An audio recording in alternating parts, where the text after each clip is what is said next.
So, first message ninyo, there are lies and deception na po pwedeng mangyari dito. Kaya, pwede kasi na ibang tao ito, yun, merong magsisinungaling sa'yo, merong manloloko sa inyo dito. Maaaring meron ditong madidiscover kayo, isang sekreto, at yung sekretong ito, ano man ang madidiscover ninyo, pwedeng nakapaloob sa isang envelope, no? Maaaring madidiscover ninyo whatever information there is, no, sa loob nito.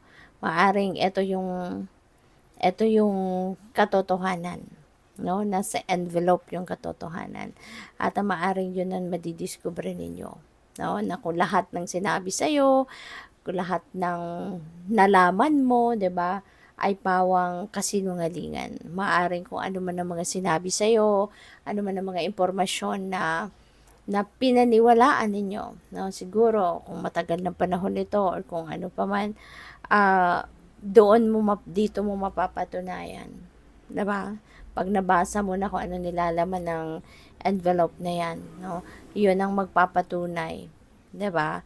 Na lahat ng alam mo tungkol sa kung anumang bagay na to ay pawang kasinungalingan lamang, Aries.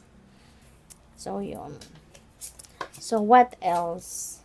We have twin flame journey. So, this could be also the time wherein you will be meeting your twin flame.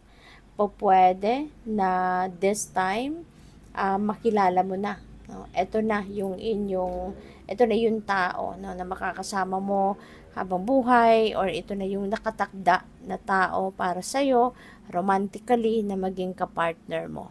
Okay? So, pwedeng this is the perfect time na, kumbaga, na makikilala mo na itong twin flame mo.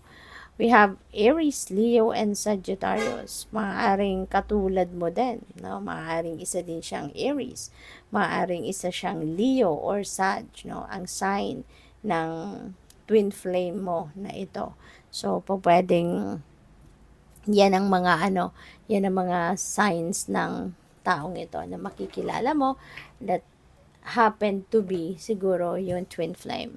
At malalaman mo yan, mafe-figure out mo yan, mararamdaman mo yan, na ito na yung twin flame mo. Kasi parang, alam mo yun, you have a history with that person already. Parang matagal mo na siyang kilala, parang,